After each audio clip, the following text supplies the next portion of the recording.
A dark alley, a broken lantern, and Holmes and Watson found unconscious.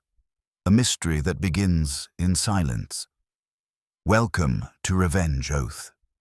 Write in the comments where you are following us from. Your thoughts make each investigation more vivid. Now, let's dive right into the story. Under the bleak flicker of gaslight and the whisper of rain against Baker Street's window panes, I sat opposite Holmes, pen poised above my journal. The fire's glow cast long, tremulous shadows across his sharp profile as he studied a battered copper lantern, its glass panel fractured as though struck by sudden violence. He had found it upon our doorstep not an hour past, with no knock, no note, only that silent, broken thing lying like an omen. Holmes held it delicately, the fracture catching light like a wound. "Observe, Watson," he murmured, "the soot pattern along the rim, far too irregular for an accident. Someone placed this deliberately." His grey eyes gleamed with a trace of excitement that only the scent of a puzzle could awaken. Before I could reply, Mrs. Hudson entered with a flustered air. "A boy from Scotland Yard had arrived," she said, "sent by Inspector Lestrade in urgent need." Moments later, the boy, a wiry, red-haired messenger, stood dripping upon our rug. His message was delivered in a single breathless sentence. 2 men had been found unconscious in Limehouse, sprawled beside a shattered lantern on a deserted wharf. The men were none other than Sherlock Holmes and Dr. John Watson. For an instant, I stared in disbelief until Holmes' lips curled with amusement. "Curious, is it not, Watson, that we have apparently been discovered, senseless and prone, in a district where we have not yet ventured?" He rose, eyes alight. "Someone intends to weave a false narrative with our names stitched into the pattern. It is a bold stroke." Within the hour, a cab rattled us through London's wet streets, the city muffled beneath a shroud of fog. At Limehouse, Lestrade awaited with his usual mixture of irritation and grudging respect. A handful of constables hovered near 2 stretchers laid upon the pier, their canvas covers hiding the supposed victims. When Lestrade drew the cloth back, my heart lurched. The faces were our own likenesses, perfect to the curl of Holmes's dark hair and the shape of my moustache.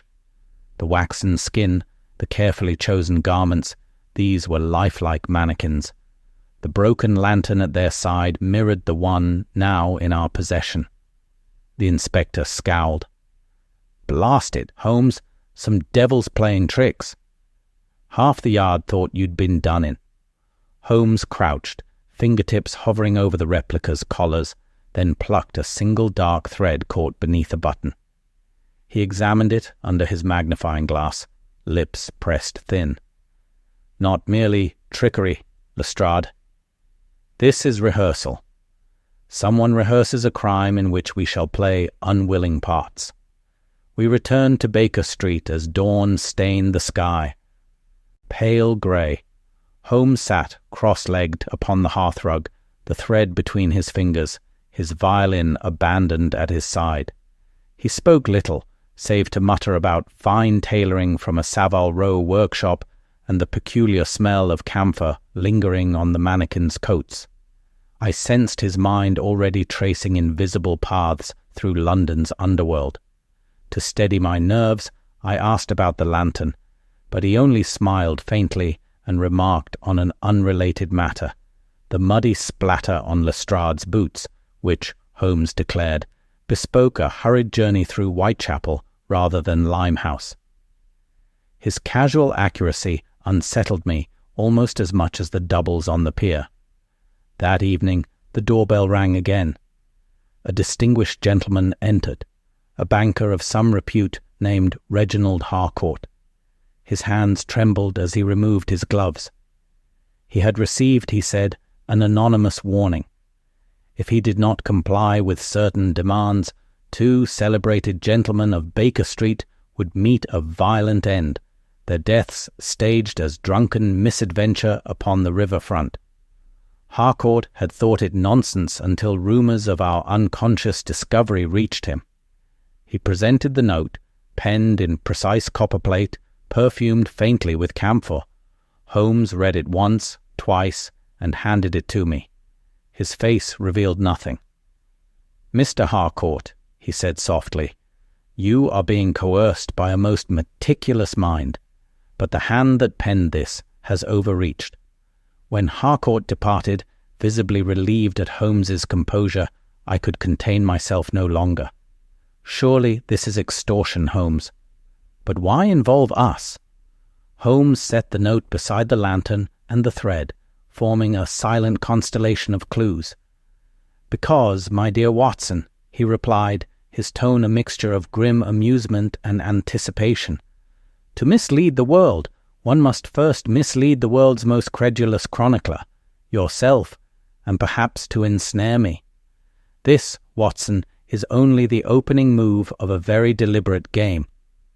Outside, the fog thickened, swallowing London whole, as the broken lantern's fractured glass winked in the firelight like a promise of further darkness. The morning after the mannequins were found at Limehouse broke thin and grey. Holmes had been awake for hours.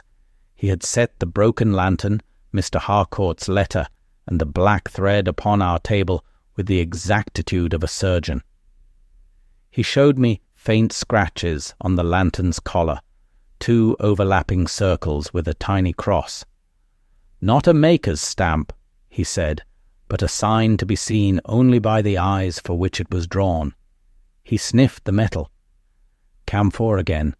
Our adversary works among cloth and chemicals. Inspector Lestrade arrived, damp and indignant. He reported that the figures from the wharf were constructed upon ash frames such as theatrical costumier use, and that their garments bore no labels. Holmes asked whether any tailor had lately duplicated suits without the owners attending. Lestrade called it moonshine, but promised to inquire, and departed muttering that if London meant to play practical jokes, it might begin by choosing humbler victims.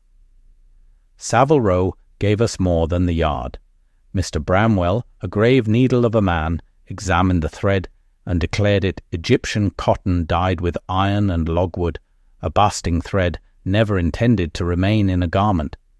A gentleman styling himself a J. Calder had lately purchased 2 duplicate suits, insisting they be copied from an existing coat, and paying in bright sovereigns that smelt of camphor. A courier with a scar on his cheek collected the garments. From there we turned to Wapping, to a little chandlery whose window was a museum of lanterns. The proprietress, Miss Greeley, recognized our broken piece at once. She had hired out 2 of that pattern 3 nights ago to a gentleman who wore a gauze under his cap. He returned later and begged a sheet torn from her ledger to wrap smoked lenses. Holmes produced a scrap found under the lantern's collar. Matched to her torn page, it completed a drawing of 2 circles with a cross. 2 authorities, Holmes murmured, the Yard and the River Police, and between them a strip of neglected water. He bought a fresh lantern of the same make, smeared its collar with soot, and directed our cab to Blackwall. There are a set of weed-slick steps falls between an old warehouse and the Thames. Holmes set the lantern upon the 5th tread, where the river licked softly. We waited. Presently I heard a tapping from the wall below. 3, 2, 3. Holmes felt along the bricks and found a loose stone. It yielded to his knife and disclosed a shallow niche. Within lay a folded paper and 3 glass vials. The paper was a schedule in a neat hand. 3 names stood there, Harcourt among them, each with an amount and a date within the week. Opposite each name was a single letter, Y or R. Holmes raised a vial, broke the seal, touched a drop to his tongue, and spat. "Chloroform with ether," he said, "sufficient to fell a cautious gentleman who stoops to rescue a broken light." "You think last night's rehearsal was meant to become real," I said, and that our doubles were only the first poster. "Just so," he replied. "Y for yard, R for river. The spectacle is tailored to whichever authority will best disgrace the victim." A man had come down 2 steps from the quay, lean and careful, a gauze under his cap and a scar that tugged his cheek. Lestrade's shadow moved on the street above. Holmes had arranged for him to hover out of sight. Holmes did not look at the newcomer. He spoke to the river.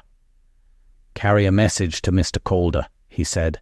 "Tell him the sign at Blackwall points both ways." The man started and sprang back up the steps. "Now, Watson," Holmes breathed, and we ran. The fellow slid through a low door into the bonded warehouse. Lestrade and 2 constables came at a run.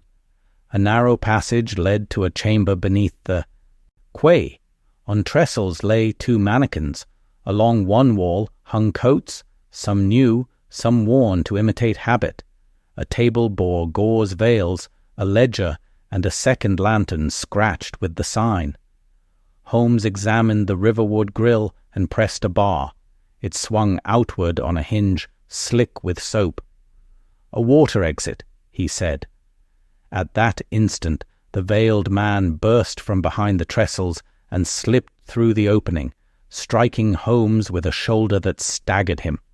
I lunged and caught only the gauze, which came away in my hand. Oars rattled below. The faint rhythm of pulls vanished into the mist. Holmes recovered at once.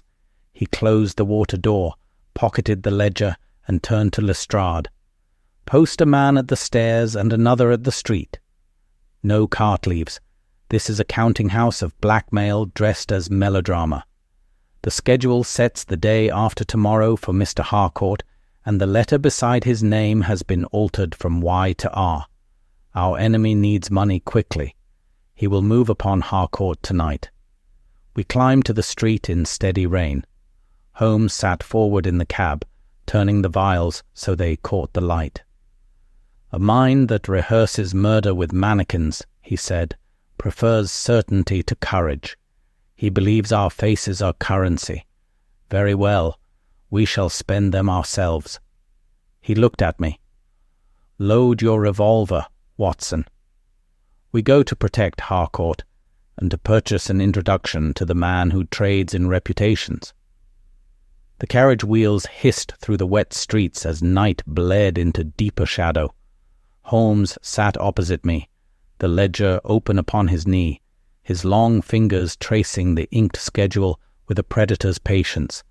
The flicker of lamplight sharpened the planes of his face. "Observe the alteration," he said softly, tapping Harcourt's name. The hand that changed Y to R used the same ink, but under different pressure. The pen's nib splayed ever so slightly. It was done hastily, likely after our appearance at Limehouse caused him alarm. He closed the book with a snap. "We must assume he will accelerate his plan." We alighted near Fleet Street, where Harcourt's residence overlooked a narrow courtyard. The banker greeted us with anxious relief, the tremor in his voice betraying the strain of a day spent under threat. Holmes examined the windows and the latch upon the garden door with an efficiency that soothed even Harcourt's frayed nerves. "You will not leave this house tonight," Holmes instructed. "Bolster your servant's courage with the truth, that Scotland Yard suspects an attempt at theft, nothing more. Let no unfamiliar messenger inside Harcourt nodded, and Holmes and I withdrew to the adjoining alley, where shadows pooled between the brickwork and the rain-smudged lamplight. Hours passed in patient vigil. From our vantage we could see Harcourt's rear windows faintly aglow. Holmes, hunched in his cloak, remained utterly still, save for the occasional soft hum of his violin, bowing and tashash, imagined melody. Shortly after 2:00, a dim glow flickered across the courtyard, a lantern's light bobbing low, its fractured pane glinting like the one left on our doorstep. Holmes tensed, but made no move. A dark figure approached the garden door, moving with the practiced silence of a burglar. A second shadow followed, slimmer, pausing often to glance behind. Holmes's hand on my arm stopped me from rising. "Patience, Watson. Observe the method." The first figure knelt, produced a vial, and poured a clear liquid onto a rag. The second unfolded what looked to be a cloak, no, a coat, cut in the exact style of Harcourt's. Holmes's eyes narrowed. The taller man pressed the rag to the latch, likely to dull its sound, while the slimmer one stepped back, ready to don the banker's coat. A performance was in the making, the staging of Harcourt's drunken disgrace upon the river or some similar trap. But before they could force entry, a constable's lantern flared at the end of the alley, too soon and too bright. The men bolted, one knocking over a refuse bin with a crash that echoed through the courtyard. Holmes sprang forward, swift as a striking cat. I followed, revolver in hand, as the culprits split, one darting toward the Strand, the other slipping into a side lane that led toward the river. Holmes chose the riverside fugitive without hesitation, and I pounded after him through slick cobblestones and fog that swallowed sound. We gave chase through a maze of alleys until the figure ducked into a shuttered boathouse. Inside, the air smelled of tar and stale water. Holmes raised the fresh lantern he had brought from Blackwall, its beam cutting across coiled ropes and stacked crates. The silence was uncanny. A sudden movement, a rope whipped tight about my ankle, yanking me off balance. I hit the floor hard, the revolver clattering from my grasp. A boot thudded toward my ribs, but Holmes intercepted it, grappling the shadowy assailant in a violent struggle that rattled the boathouse walls. They crashed into a stack of oars, sending them tumbling in a wooden avalanche. I freed myself, snatched up my revolver, and leveled it, but the man broke free, seized a hanging hook, and hurled it toward the lantern. The light shattered, plunging us into darkness just as he vanished through a rear door to the riverbank. By the time we scrambled outside, only the lap of the Thames and the echo of retreating footsteps remained. Holmes crouched, fingers exploring the mud where the fugitive had passed. He brought them to his nose, inhaled. "Rope grease, tar mixed with camphor. Our friend works among ships or warehouses. But here, Watson, note this." He held up a torn scrap of wool caught on a nail, fine cloth, grey with a subtle check. "Savile Row again. The coat he wears is costly, yet he dirties it among river rats. That paradox is our key." His voice, though calm, held a spark of exhilaration. We returned to Baker Street at dawn, sodden and bruised. Mrs. Hudson fussed over the state of my coat, but Holmes waved her concern away. He paced, the grey scrap pinched between thumb and forefinger, his mind already weaving patterns.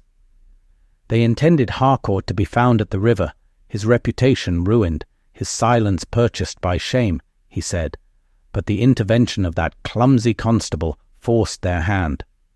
They will not risk another failure. The next target on the schedule is marked for tomorrow. Initial Y. Likely someone within Scotland Yard itself. The plan must now unfold quickly before we expose their theatre. I asked if Lestrade should be warned. Holmes smiled faintly. "Warn him, yes, but not too well. Let the plot run far enough to reveal its author. We shall place ourselves within it once more, but this time as willing players." He settled into his chair, steepling his fingers, and closed his eyes in thought. Outside, the city awoke beneath a shroud of mist. Somewhere within its warren of streets, a meticulous criminal rehearsed his next scene, unaware that Sherlock Holmes now directed the stage. The morning broke bleak and raw, a low mist hanging over Baker Street like gauze. Holmes was already awake, his long frame draped across the armchair in that peculiar stillness he assumed when his mind was in furious motion. The torn scrap of grey cloth lay on the table beside the ledger and lantern, now accompanied by a thin smear of mud he had scraped from my boot as I slept. When I descended for breakfast, he was peering through his lens at the mud, his fingers drumming lightly. "Watson, observe," he said, gesturing for me to look. "These grains are not London clay, but ballast sand, imported from the Baltic and used to weight ships in dock. Our adversary moves among vessels newly unloaded." He straightened and reached for his violin, playing a soft, restless motif that seemed to stir the fog beyond our window. Lestrade arrived mid-morning, still irritable from the previous night's mishap. Holmes greeted him cordially, then inquired, without lifting his eyes from the violin, whether Scotland Yard had any officer scheduled for discreet duty near the river. Lestrade frowned. "Sergeant Yarrow is to investigate contraband in Wapping this evening," he admitted, then blinked as the initial's significance dawned. Holmes allowed himself a small, approving smile. "Your Sergeant Yarrow, then, is the R's intended prize, disguised as a Y. They mean to plant evidence or scandal upon him to compromise your branch. Their confidence has been shaken, but not their ambition." Holmes proposed a meeting with Yarrow at once. We found the sergeant, a stout, good-natured fellow with a weather-beaten face, at a riverside tavern, finishing a hasty meal. Holmes examined him with the brisk courtesy of a physician. "You must allow us to dictate your movements tonight," he said, sliding the ledger across the table. Yarrow grunted assent, though confusion furrowed his brow. Holmes directed him to appear alone at a warehouse by the docks at midnight, but only after circling through several streets to shake any followers. "The rest," Holmes murmured, "we shall provide." At dusk we returned to Baker Street to prepare. Holmes sent a telegram to a theatrical costumier, and by evening a trunk arrived bearing 2 waxen masks and a set of cloaks. Holmes's plan unfurled in measured whispers. Yarrow would feign drunken vulnerability near the warehouse, while Holmes, disguised as him, would take the meeting arranged by the extortionists. I was to watch from the shadows, revolver at hand. "We give them what they crave," Holmes said, slipping the wax mask over his own angular features. "They will reveal themselves when convinced of success." By midnight the riverfront was deserted, save for the soughing tide and the distant clatter of carriage wheels on stone. A thin drizzle dampened the cobbles, muffling our steps. Holmes, now the very image of Yarrow, stumbled convincingly along the quay, muttering to himself as if befuddled by drink. I positioned myself behind a stack of crates, my heart thudding in time with the distant toll of St. Paul's bells. The broken lantern, carefully repaired to function but still fractured, swung from a rope Holmes had tied to a post, casting jagged light across the alley. Minutes stretched taut. 2 figures materialized from the fog, their movements precise. One carried a satchel, the other a coil of rope. They approached Holmes with false solicitude. "Sergeant, you're far from your station," one said, voice smooth as varnish. They guided him toward the warehouse door. Holmes swayed, grunted, and allowed himself to be led. My pulse was hammered. The taller man opened the satchel, revealing another vial and a folded coat identical to Yarrow's. He dipped a rag in the vial. Chloroform again. Just as he moved to press it against Holmes's mouth, a loud crash echoed from the far end of the quay. Lestrade, as arranged, had kicked over a stack of barrels. The men started. Holmes dropped his feigned stupor and seized the vial, flinging it into the river. The shorter one lunged at him, but Holmes struck his wrist, sending the rope tumbling. I burst from cover, revolver raised as the taller man bolted. The shorter thug wrestled free, darted behind a stack of crates, and disappeared toward the wharf's edge. Holmes sprinted after the taller fugitive, his cloak billowing in the damp wind, while I pursued the second down a narrow passage that led to a boarded doorway. He ducked through, and I followed, only to find myself staring at an empty corridor.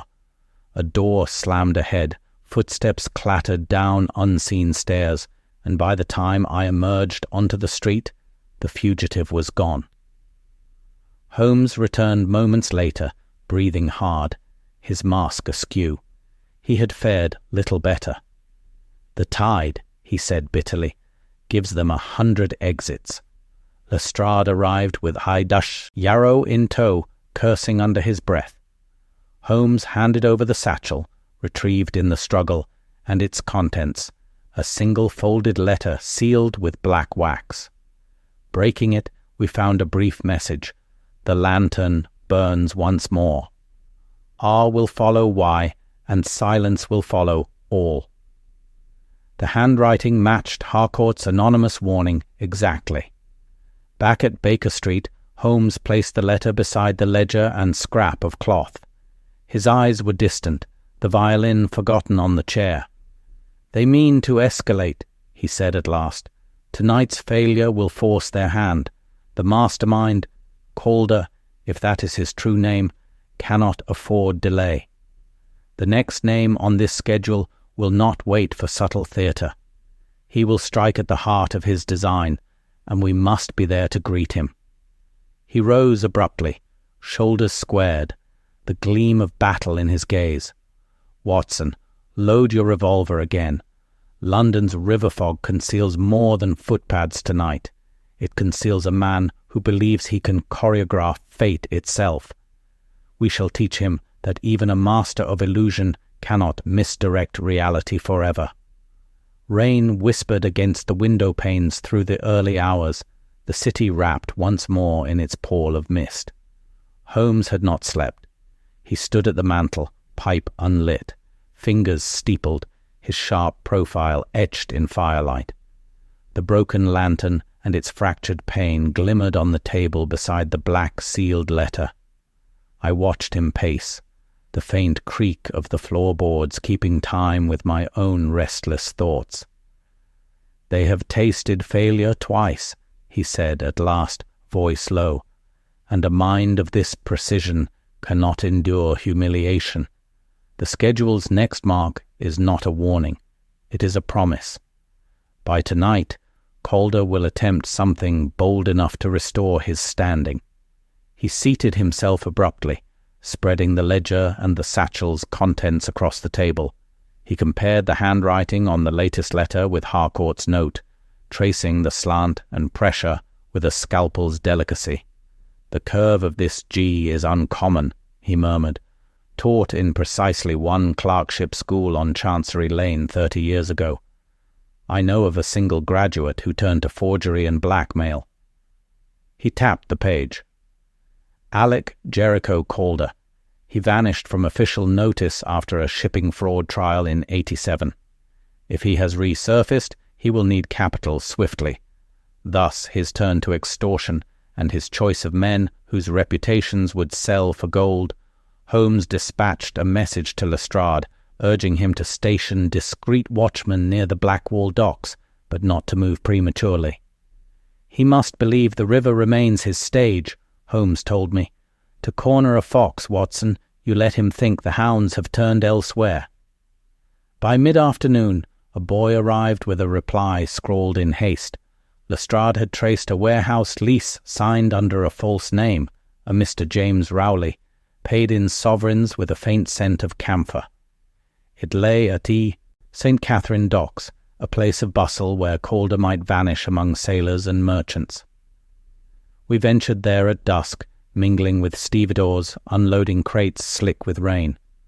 Holmes affected a sailor's slouch, cap pulled low, while I followed close, revolver hidden beneath my coat. A narrow gangway led between two warehouses where tar and salt mingled with the river's chill breath. Holmes stooped to examine a scrap of paper snagged on a nail, a fragment of an inventory, ink smudged but bearing a familiar hand. He smiled faintly. He rehearses even here, but a man rehearsing so often grows careless. The murmur of voices ahead drew us to a broken boarded window. Through its gap we saw Calder himself, a lean man in a long coat, scarred cheek catching the lamplight, speaking to two accomplices. On a table between them rested yet another lantern and two wax masks, one unmistakably my own likeness. Calder's tone was cool, but edged with urgency. The failure with Yarrow had narrowed his window. They would strike that very night, ensuring that by dawn London would believe Scotland Yard corrupt and the great detective and his companion disgraced. Holmes touched my sleeve and gestured silently. We crept around to the rear door, but before we reached it, a crate toppled from the stacked cargo, clattering onto the stones. The voices inside ceased. Footsteps pounded, and by the time we forced the door, the room was deserted save for the masks, the lantern, and a faint whiff of camphor. From the open window came the echo of retreating steps on wet cobbles. Holmes scanned the table, pocketed the masks, and picked up a small brass key that had been overlooked. "A careless gift," he murmured. "This opens a lock they value." We returned to Baker Street in haste, Holmes silent until we were before the fire once more. He held the brass key against the light, examining the wards.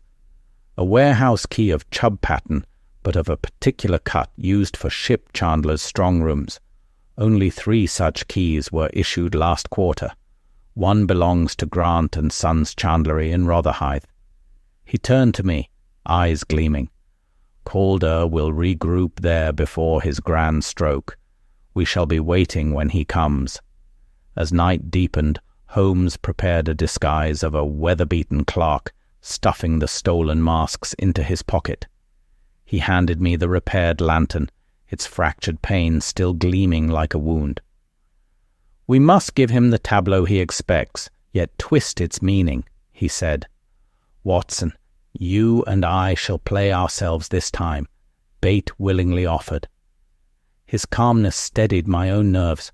By midnight we were crouched behind barrels outside Grant and Sons, the river lapping softly at the pilings. A dim light flickered within the chandlery, then vanished. Moments later, footsteps approached, measured and confident. Calder's voice drifted on the damp air, a whisper to his accomplices about the final scene and "those fools at..." Baker Street Holmes signalled me to hold. The door creaked open, and the men slipped inside. We followed, careful as cats. The chandlery smelled of oil and rope. Lantern light bobbed at the far end, where Calder unrolled a map of the river. He traced a route to a derelict pier and spoke of staging an accident that would see 2 familiar bodies fished from the Thames by morning. Holmes stepped forward then, letting the lantern's fractured glow fall across his own face. "An accident?" he said mildly. "It is rather difficult to drown a man who has not yet consented to the part." Calder froze, his eyes widening at the sight of the living image he had sought to counterfeit. For a heartbeat the room was silent, save for the distant slap of water, the air thick with the tension of a game reaching its critical move. Calder's shock lasted only a second before calculation hardened his features. His scarred cheek twitched as his hand darted for the lantern on the table. Holmes stepped sideways, the fractured glow glancing across his sharp profile, and with a swift flick of his cane, he knocked the lantern from Calder's grasp. It skidded across the floorboards, sputtering but unbroken. One of Calder's accomplices lunged, and I met him with a shoulder that sent us both sprawling into a pile of coiled rope. The other man snatched up a length of timber and swung wildly, but Holmes sidestepped, seized the brass key from his pocket, and used it to lock the chandlery door from within. "Your exits are fewer than you imagine," he said, voice calm, almost mocking. The blow missed him and struck a crate, splitting it and scattering rope grease across the planks. I scrambled up, my revolver levelled. The thug I'd toppled tried to rise but slipped on the oil and crashed again to the floor. Calder, unruffled, eased backward toward a stack of barrels, his eyes flicking from the window to the door as though calculating every angle. "You are clever, Holmes," he said smoothly, "but not invincible." A single cry and the river rats will swarm. Holmes took a deliberate step closer, the fractured lantern light painting shards of brightness across his coat. "Cry out, then," he replied, "but you chose this place because the river rats fear being seen. You rehearsed your crimes so precisely you left no audience. Now, unfortunately for you, you have one too many." His gaze cut to me for a fraction of a second, and I tightened my grip on the revolver. The accomplice with the timber fainted toward me, then hurled the plank at the lantern. The glass cracked with a sharp report, plunging us into semi-darkness. Calder made his move, vaulting over the barrels toward a side hatch. Holmes darted after him, catching his coat-tail, but the fabric tore, leaving a strip of fine grey wool in Holmes's hand. The second accomplice scrambled for the hatch as well, but Lestrade, entering through a rear door with 2 constables, having followed Holmes's instructions to shadow us discreetly, burst in and tackled him to the ground. The first thug, still slipping on oil, was quickly subdued. Calder alone vanished into the mist beyond the hatch, his footsteps fading along the damp planks. Holmes examined the torn cloth strip, holding it close to the sputtering lantern's light. "More Savile Row wool," he muttered. "Every thread he leaves is a breadcrumb to his undoing." Lestrade cursed under his breath, frustrated at Calder's escape, but Holmes only smiled faintly. He cannot hide for long. This key, these masks, the ledger, all connect him to his intended spectacle. He will strike again, but now he must improvise. Improvisation breeds error.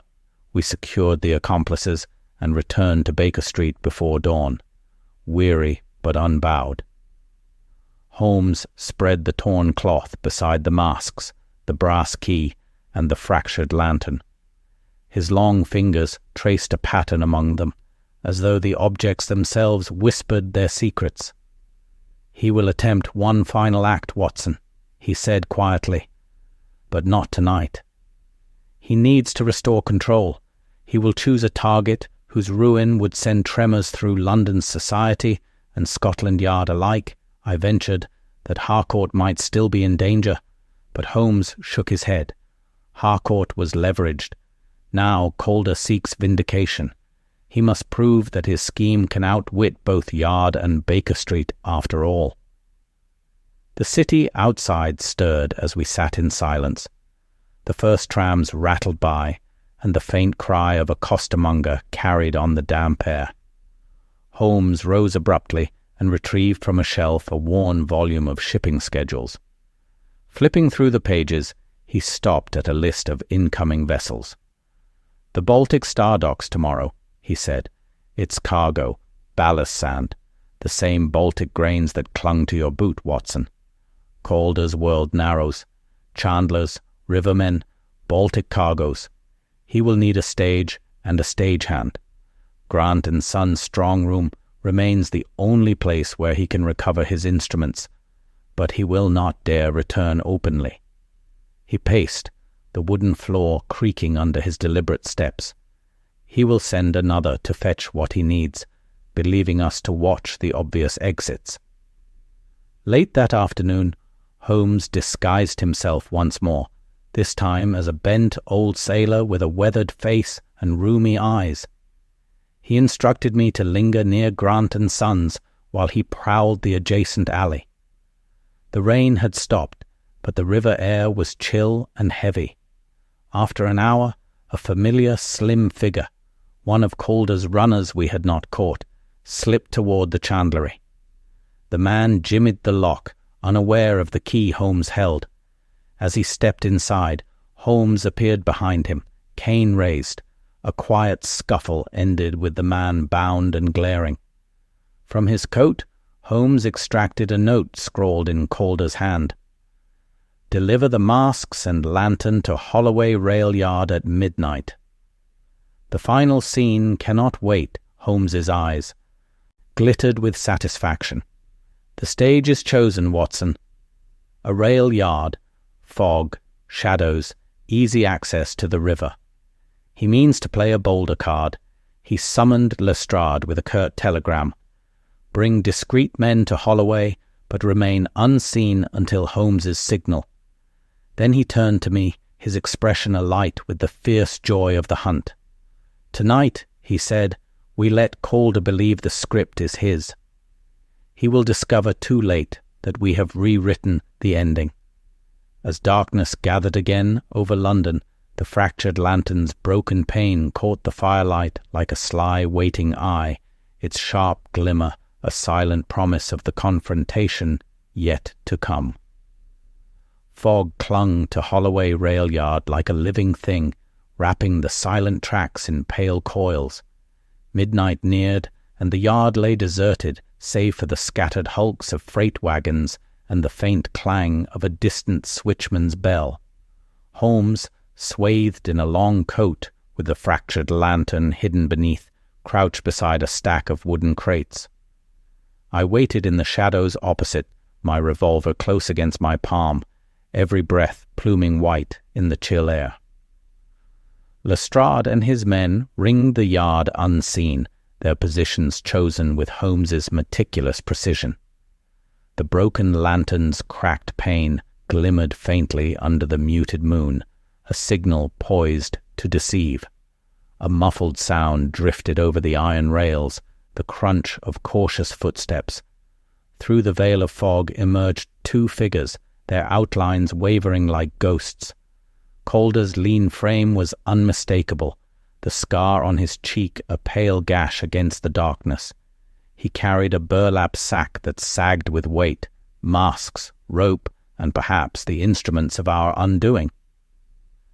The second man, shorter and broad-shouldered, lugged a coil of line. They halted near a derelict wagon and set down their burden. Calder's voice was a low murmur, quick and intent, instructing his accomplice to prepare the scene. "They'll come searching," he said, his tone laced with smug certainty, "and by dawn the papers will print their disgrace."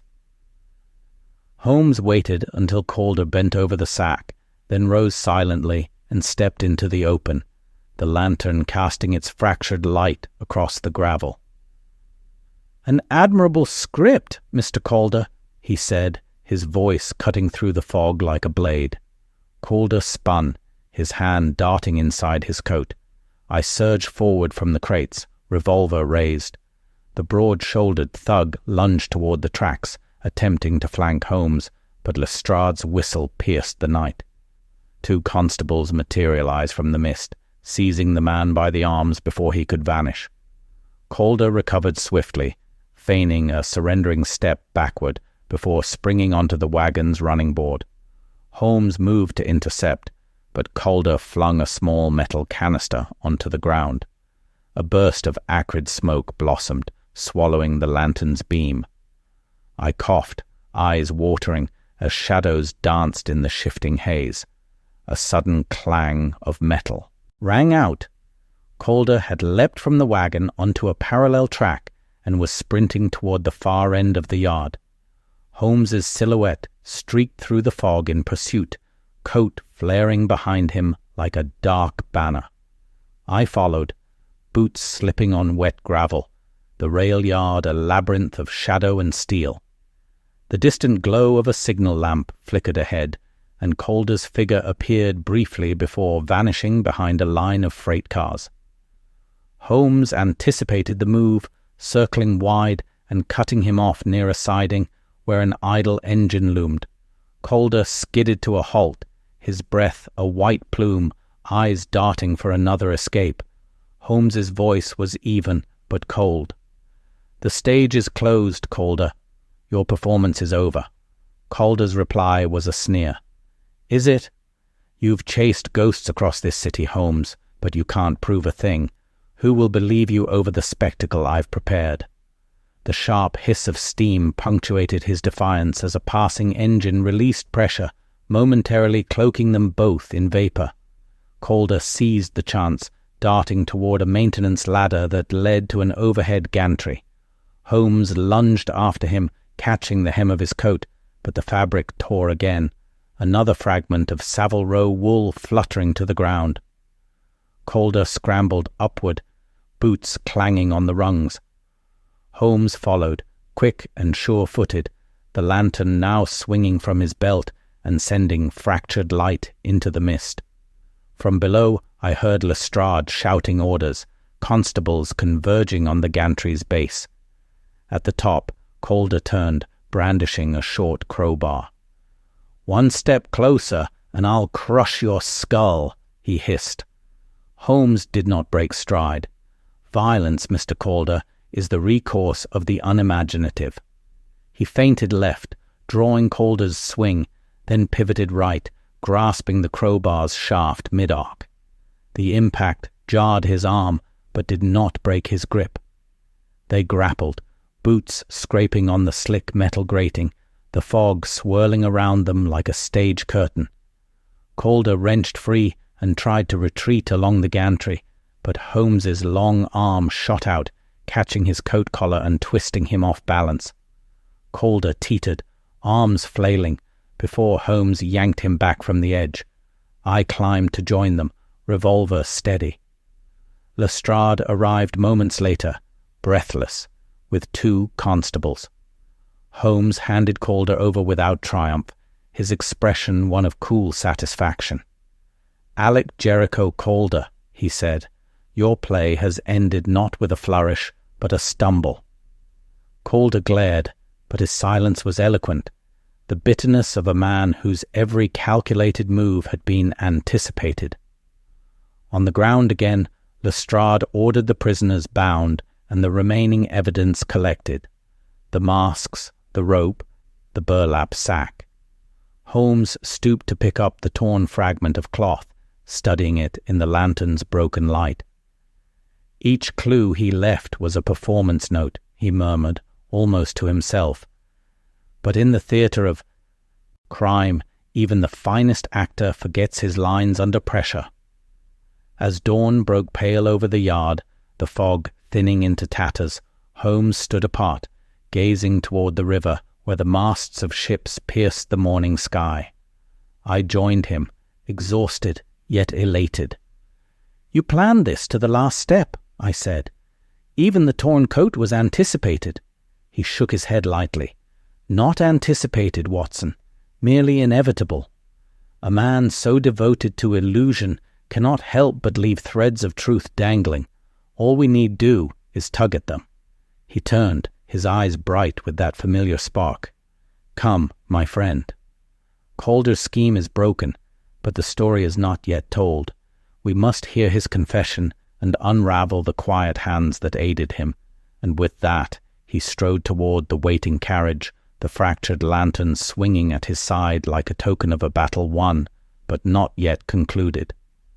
The carriage wheels rattled over slick stones as we conveyed Calder to Scotland Yard under heavy guard.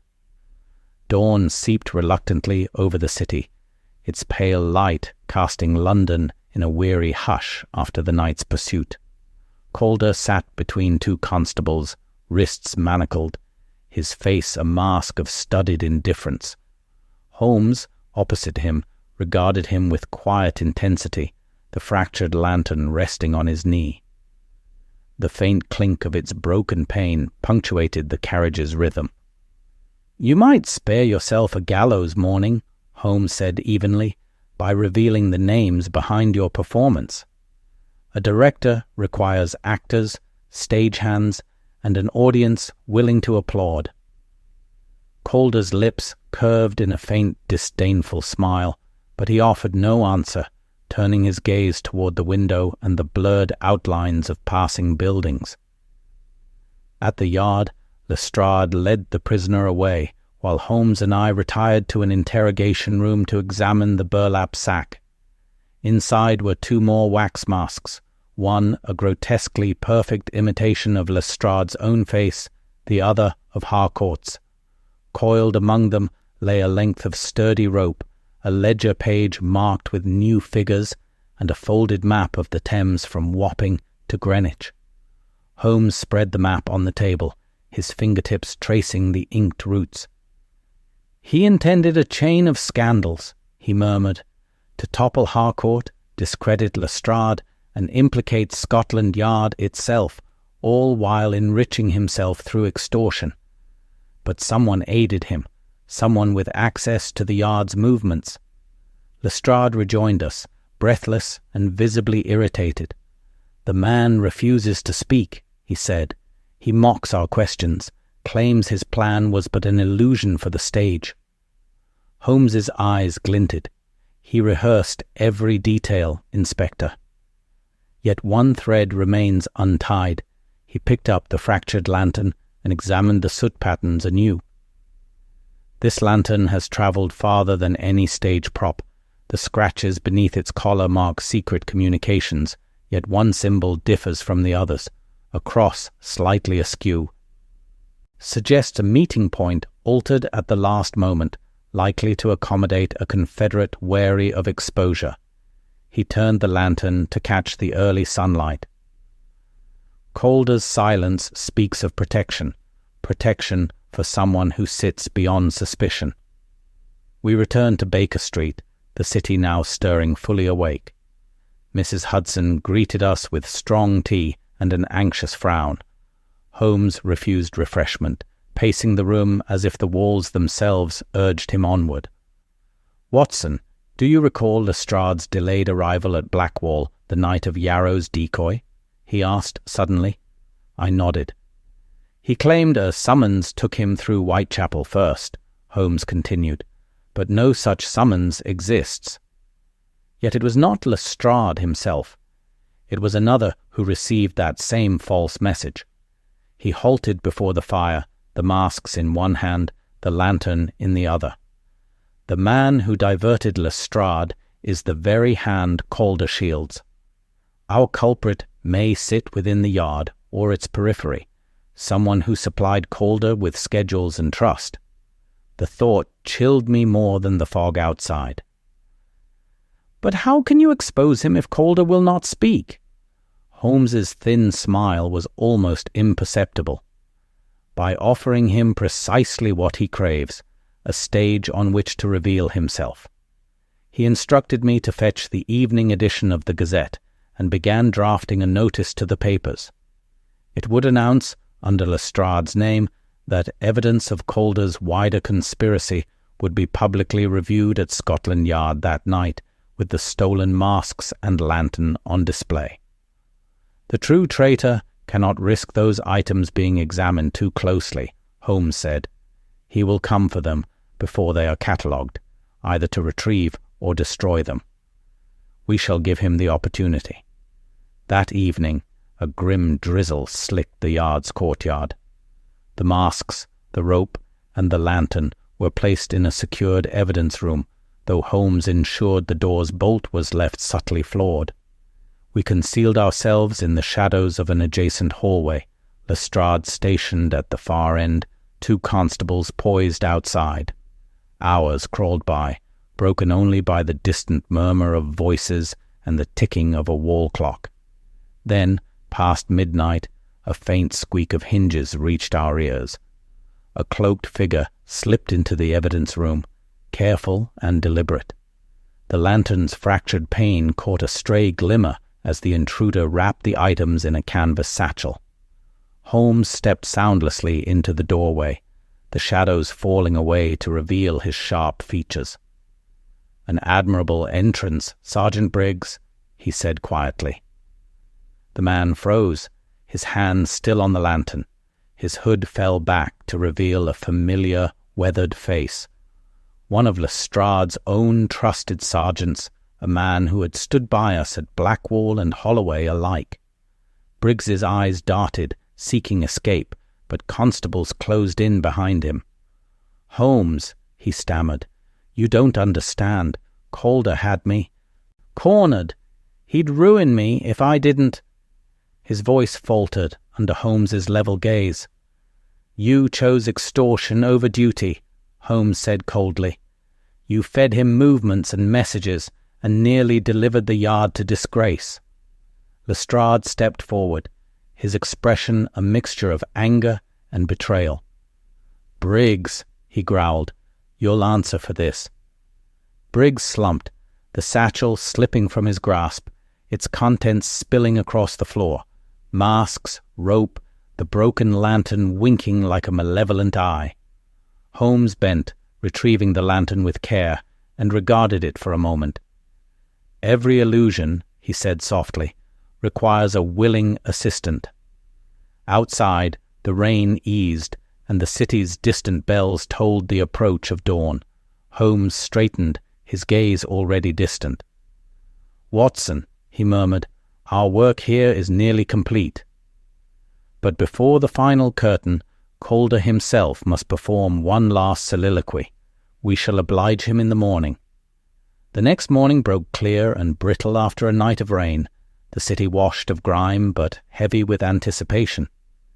At Scotland Yard, Calder was brought into an interrogation chamber, his wrists still bound but his posture imperious, as though he had merely been inconvenienced on the way to a luncheon.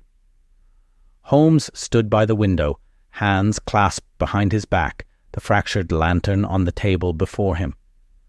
Lestrade leaned against the door, his face set in a grim line, and I sat at Holmes's request with notebook ready, aware that today the puzzle's final pieces would fall into place. Calder's eyes flicked over the lantern, the masks, and the rope, then settled on Holmes with a curl of disdain. "You've captured your phantom," he said smoothly, "but the city will forget your triumph by next week. Men of power will always find new ghosts to chase." Holmes did not turn at once. He traced a finger along the window's condensation before speaking, his tone deceptively casual. "You rehearsed every detail, Calder, even down to the thread and soot. But you miscalculated your assistant's courage. Briggs's name went unspoken, but the flicker of recognition in Calder's eyes was telling." Holmes stepped forward, the lantern catching a shaft of sunlight, its cracked pane scattering tiny rainbows. "This lantern travelled through every scene of your performance, on our doorstep, beside our supposed doubles, in Harcourt's garden, at Holloway Rail Yard. Each scratch is a message, each smear a confession. You believed the river fog would cloak your artifice, but even fog cannot hide a pattern to trained eyes." Calder's smile tightened, but he held his silence. Lestrade shifted impatiently. Holmes leaned on the table, fingers splayed. "Briggs confessed enough to see you hanged, but your true error lies elsewhere. The camphor on the mannequins' coats came not from shipyards, but from the Baltic Star's ballast. Ballast you handled in the chandleries. Strong room, you carried it to every site, unknowing. And the wax masks bear faint impressions of your signet ring, a flourish only a vain man would leave." Holmes's voice sharpened. "You sought to destroy reputations, yet in your vanity you left your own signature." A flush rose on Calder's scarred cheek. He straightened, eyes glinting with a strange pride. "I admit the artistry," he said finally, voice low. "London loves a spectacle, Holmes. The Yard has grown complacent, and your legend needed tarnishing. Had Briggs not faltered, the city would have watched its beloved detective and his chronicler fall from grace." He allowed himself a faint, bitter chuckle. It was never about gold alone. It was about control, about proving that even Sherlock Holmes could be reduced to a prop in another man's play.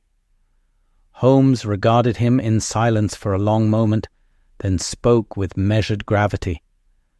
"Your intellect is not without merit, Calder, but you mistake manipulation for genius. True cunning does not rely on borrowed faces and broken lanterns.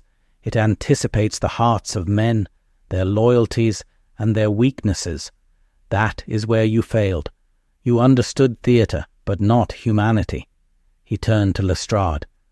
The Yard may handle the formalities, ensure Briggs's statement is secured.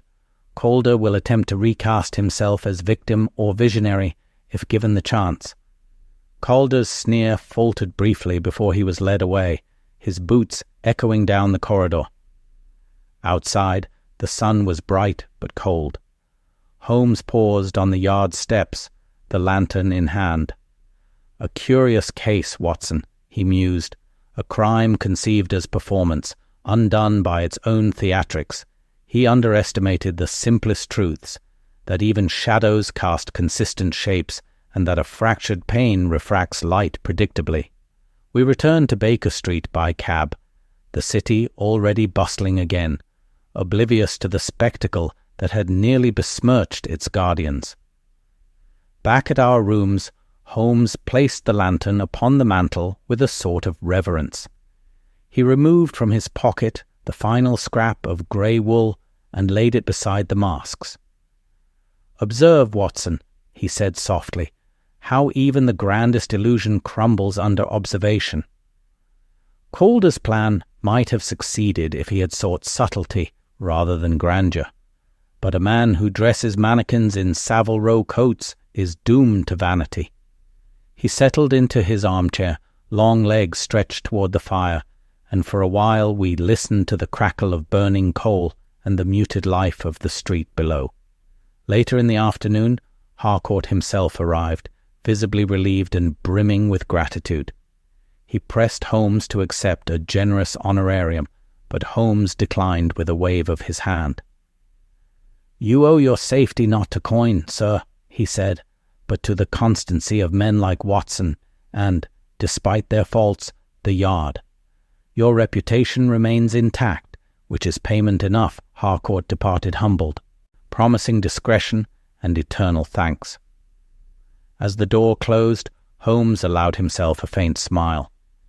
"He will tell the tale in whispers at his club, Watson."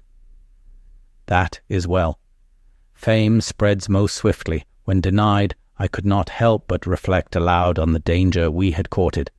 The river chase, the smoke and grappling on the gantry, the possibility that a single misstep might have plunged us into the Thames." Holmes gave a low chuckle. "Danger is the natural companion of curiosity. Without it, life would grow intolerably dull."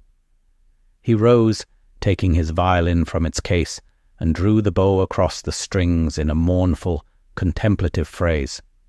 The fractured lantern caught the firelight and threw delicate splinters of brightness across the walls, as if the echoes of Calder's theatre still lingered.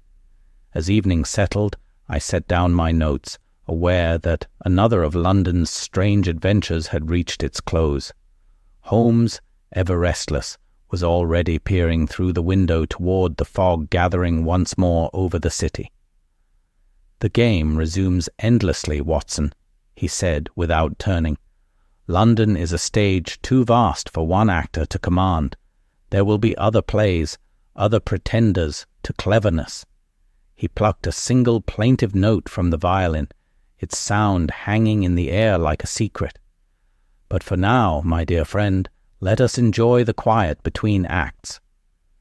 The fire crackled, the city murmured beyond the glass, and for a fleeting moment Baker Street felt like the calm eye of a storm that would, inevitably, return. The quiet that settled over Baker Street proved fleeting. 2 days after Calder's arrest, a sealed envelope arrived by special messenger, bearing no signature but marked with the faint scent of camphor. Holmes opened it without ceremony, his sharp eyes narrowing as he scanned the single sheet. I caught a glimpse of elegant copperplate. The stage is never truly empty. Holmes's lips curved faintly, not in amusement, but in recognition. "He had an accomplice beyond Briggs," he murmured, tapping the page. "A final flourish, perhaps, or a desperate feint to convince us the performance continues." He set the letter aside and resumed pacing, yet there was an energy about him that I had seen before when a case's ending had not fully satisfied him. By afternoon, we visited Scotland Yard to verify Calder's confinement. Lestrade assured us the man was secure, though his silence in custody was unbroken. "He hasn't said a word worth hearing," the inspector grumbled, "save for one request, that his lantern be returned to him." Holmes arched an eyebrow. "A sentimental criminal," he said softly, "or a strategist who still plays." He requested a private interview with Calder, and Lestrade, reluctant but curious, granted it. I accompanied him into the stark cell block, where Calder sat upon a narrow cot, his scarred cheek lit by a high window's weak sunlight. Holmes held the fractured lantern before him, letting its broken pane catch the light. "The stagehand has spoken," Holmes said quietly, "but the director still believes in curtain calls." Calder's gaze flicked to the lantern and back.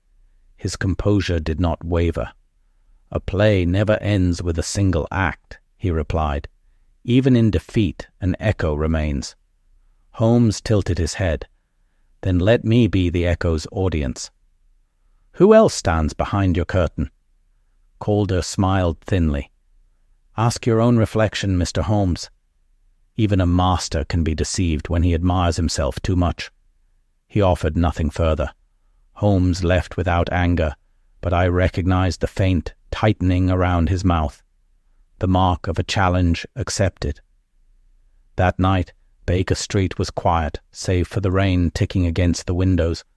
Holmes examined the lantern under the magnifying lens again, as though expecting it to confess its secrets. I asked whether he suspected another hand at work. "Consider the letter's phrasing," he said. "It suggests a participant who believes the spectacle is unfinished. Calder is in chains. Briggs is disgraced. Yet someone remains at liberty to taunt us." He set the lantern down and took up his violin, drawing a low, restless melody. "We must test whether this is bluster or a threat." The following morning, a disturbance in the banking district provided our answer.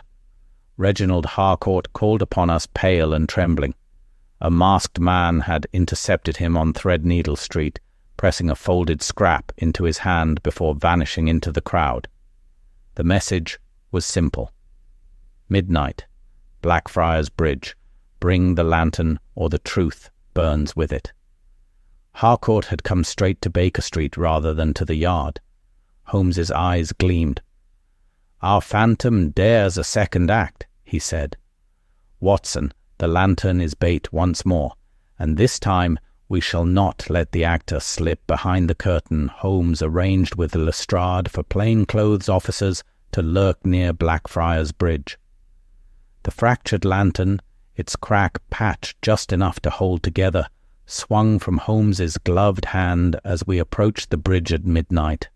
The river rolled black beneath us, its surface pricked with distant lamplight. Fog drifted low, muffling the city's usual clamour. Harcourt waited nervously a few paces back, while I stood with my revolver hidden beneath my coat. A solitary figure emerged from the mist, tall and cloaked, moving with deliberate care. "Leave the lantern," a voice commanded, distorted by a scarf. "Step back, and you may live to applaud the finale." Holmes placed the lantern on the bridge's balustrade, but did not retreat. "A bold entrance," he said calmly, "but your timing is poor. The curtain has already fallen." The figure hesitated, then lunged for the lantern. At that instant, Lestrade's men surged from the fog, hemming him in on three sides. The cloaked man bolted toward the river's edge, but Holmes was already moving. He seized the fugitive's arm, and together they skidded against the wet stones. The scarf slipped free, revealing not a hardened criminal, but a gaunt, scholarly man whose spectacles were cracked from the scuffle. Holmes regarded him coolly. "Professor Wilkes," he said, "a noted expert in stagecraft and illusion." Calder's old tutor, if I am not mistaken. Wilkes's shoulders sagged as the constables closed in. "He promised it was only theatre," he muttered, voice shaking. "A harmless game to expose corruption, to prove the yard's vanity." I never thought— Never. Holmes's gaze was unsparing. A harmless game that nearly destroyed reputations and lives. You lent him your expertise in deception, your knowledge of staging and lighting, and you wrote the letter to taunt us, hoping to salvage some scrap of Calder's myth. Wilkes was led away, defeated and trembling. Holmes retrieved the lantern, its fractured pane winking in the lamplight. Harcourt exhaled shakily, relief washing over him. Lestrade, though grim, looked almost impressed. "You've closed every loop, Holmes," he said. Holmes shook his head lightly. "Not every loop, Inspector. Only enough to prove that arrogance, whether draped in Savile Row or academic robes, cannot long withstand scrutiny." He glanced toward the river, where the fog curled like stage curtains drawn at last. As we crossed back over Blackfriars Bridge, Holmes's stride was easy, but his eyes remained sharp, searching the mist for lingering shadows. "The play is done, Watson," he murmured, "until the next playwright dares a bolder script." The fractured lantern swung gently at his side, its broken glass catching each street lamp's glow like applause fading into the London night. Morning sunlight slanted through the Baker Street windows, pale and golden after the endless days of fog and rain. Holmes had positioned the fractured lantern on the mantel, where it caught the firelight like an old trophy. Its broken pane, once a harbinger of menace, now gleamed harmlessly. Lestrade had called earlier to report that Calder and Wilkes would stand trial together, their accomplices ready to testify. Sergeant Briggs, facing charges for betrayal of the Yard, had already confessed fully, corroborating every thread Holmes had traced. The newspapers carried lurid headlines, but the truth, that the plot had been undone by keen observation and a single torn scrap of wool, belonged only to those present at its unmasking. Harcourt arrived mid-morning, his composure restored, but a trace of humility softening his banker's polish. He thanked Holmes effusively, pressing once more to offer a reward. Holmes dismissed it with a faint smile. "Your gratitude suffices, Mr. Harcourt. Should you wish to repay me, see that your name never again appears in a ledger such as Calder's." Harcourt flushed, bowed, and took his leave, his footsteps echoing on the stairs like punctuation to a closing chapter. Holmes sank into his armchair, steepling his long fingers, and regarded the masks on the side table. "Consider, Watson, how every detail, thread, soot, camphor, spoke plainly once we listened. Calder's genius was not in invention but arrangement, mannequins, costumes, false messages, a lantern's cracked pane. All props, all misdirection. Yet his pride blinded him to the inevitability of error. The river's sand clung where it should not, the cross on the lantern's collar slanted differently. Briggs's nervous glance betrayed him. The strongest illusion collapses when a single light strikes at the proper angle. I sat opposite, my notebook on my knee, watching the man whose mind had turned peril into theatre. "You admire his cunning, then?" I asked. Holmes's lips twitched in the faintest hint of a smile. "I admire his ambition, not his wisdom.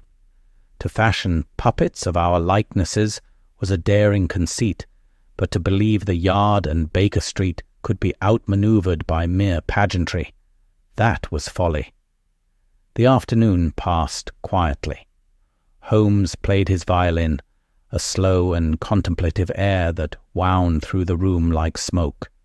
Outside, London's rumble returned to its usual cadence, carriages rattling, hawkers calling, a city always on the brink of another story.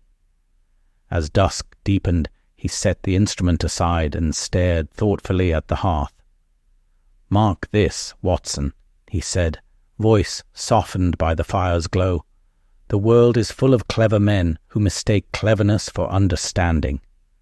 They weave elaborate tapestries of deceit, but forget the simplest thread, that truth, however tangled, persists. He rose suddenly and with a deliberate motion removed the fractured lantern from the mantel. Carrying it to the window, he held it against the fading light. A symbol, perhaps, of our city, he mused, damaged, deceptive in shadow, but transparent to those who look closely. He set it back in its place, then turned to me with an almost boyish spark in his eyes. "Come, Watson. London sleeps fitfully, and there is always another whisper of intrigue drifting across its rooftops. Let us be ready when it comes." That night, as I closed my notebook on the final page of this strange adventure, I felt the familiar warmth of awe and gratitude for the friend beside whom I had once again walked the edge of danger. Outside, the city's lamps glimmered like distant stars in the mist, and somewhere a carriage clattered over cobbles, bearing its secrets through the dark. In the soft crackle of the fire and the distant hum of London, Sherlock Holmes's violin stirred again, quiet, searching, and sure, as though even in repose he was already listening for the next mystery calling him from the fog.